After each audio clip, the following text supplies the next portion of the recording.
നമുക്കെല്ലാവർക്കും തുല്യമായി അവകാശപ്പെട്ട സർക്കാർ ശമ്പളം കൊടുക്കുന്ന, നമ്മൾ കൂടി കൊടുക്കുന്ന നികുതി പണം ശമ്പളമായി നൽകപ്പെടുന്ന അധ്യാപകർ വാങ്ങി ജോലി ചെയ്യുന്ന ഒരു കലാലയത്തിൽ, ആ കലാലയത്തിൽ ഒരു മതവിഭാഗത്തിന്റെ, ഇന്ത്യയിലെ ഏറ്റവും വലിയ മതവിഭാഗമായ മുസ്ലിം സമുദായത്തിന്റെ നിർബന്ധ ബാധ്യതയാകുന്ന അവരുടെ അടയാളം, അവരുടെ സിമ്പൽ, അത് ശരീരത്തിൽ ധരിച്ചുകൊണ്ട് പ്രവേശിക്കാൻ കഴിയില്ല എന്ന് വരുമ്പോൾ, അത് അവരുടെ രീതിയാണെന്ന് പറയുമ്പോൾ, ഇപ്പോഴും ആട്ടും തൂപ്പും കണ്ട് ചെന്ന് കയറാൻ നിൽക്കുന്ന മുസ്ലിങ്ങളോട് അവർ പച്ചയായി പറയുന്ന മറ്റൊരു കാര്യമുണ്ട്: നിങ്ങൾക്ക് നിങ്ങളുടെ സ്കൂളിലേക്ക് പോകാമല്ലോ, നിങ്ങൾക്ക് നിങ്ങളുടെ സ്കൂളിലേക്ക് TC വാങ്ങി പോകാമല്ലോ.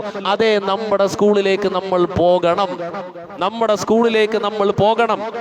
അധികാര രാഷ്ട്രീയ തമ്പുരാക്കന്മാരുടെ മുമ്പിൽ പഞ്ചപുച്ഛമടക്കി ഓച്ചാനിച്ച് നിന്നിട്ട് തന്റെ അസ്തിത്വത്തിന് ചോദ്യം ചെയ്യപ്പെടുന്ന അവസ്ഥ വന്നാൽ പോലും കമാന്നുരക്ഷരം ഉരിയാടാൻ ധൈര്യമില്ലാത്ത നേതാക്കളുടെ കാലത്തിൽ ആകെ ഒറ്റപ്പെട്ട ആളുകൾക്ക് മാത്രമേ പറയാൻ ധൈര്യമുണ്ടായുള്ളൂ.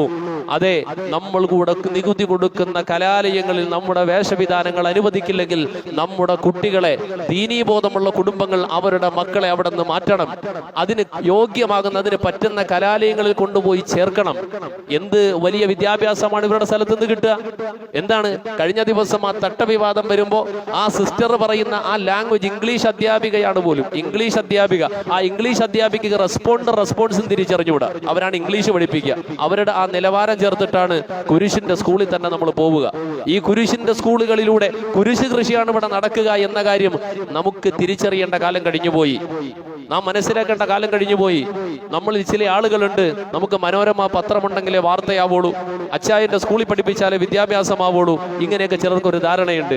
അങ്ങനെ പോയ ആളുകൾ, അങ്ങനെ പോകുന്ന ആളുകൾ കുറെ കാലം കഴിയുമ്പോൾ സ്വന്തം മാതാപിതാക്കൾക്ക് വേണ്ടി വൃദ്ധസദനം തിരക്കുന്ന മക്കളായിട്ടാണ് ആ മക്കൾ വളർന്നു വരുന്നത് എന്ന കാര്യം കൂടി പിന്നീടാണ് അവരറിയാം. എന്താ ഈ നാട്ടിൽ കലാലയത്തിന് വല്ല കുറവുണ്ടോ? വിദ്യാഭ്യാസ സ്ഥാപനങ്ങൾക്ക് വല്ല കുറവുമുണ്ടോ? ഇല്ലല്ലോ, ആവശ്യത്തിലധികമുണ്ടല്ലോ. പിന്നെ ചിലർക്ക് ഒരു ധാരണയുണ്ട്, അവിടെ പഠിപ്പിച്ചാലേ ശരിയാകൂ, അതെ അവിടെ പഠിപ്പിച്ചാലേ ശരിയാകൂ എന്ന് കരുതുന്നവർ അവിടെ പോക്കോട്ടെ. പക്ഷെ അവർക്ക് ദീനുമായി യാതൊരു ബന്ധവും പിന്നീട് ചിലപ്പോൾ ഉണ്ടായിക്കൊള്ളണമെന്നില്ല, അങ്ങനെ ഉണ്ടാവണമെന്നില്ല.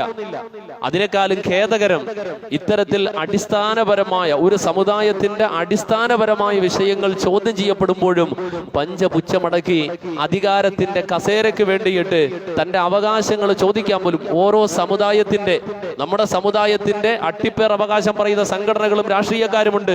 അവർക്ക് പോലും സധൈര്യം എഴുന്നേറ്റ് നിന്നുകൊണ്ട് ഞങ്ങളുടെ സമുദായത്തിന്റെ ന്യായമായ അവകാശമാണ്, ഇതിനെ ചോദ്യം ചെയ്യപ്പെടാൻ ഞങ്ങൾ അനുവദിക്കില്ല എന്ന് പറയാൻ ഒരു നേതാക്കളുമില്ല.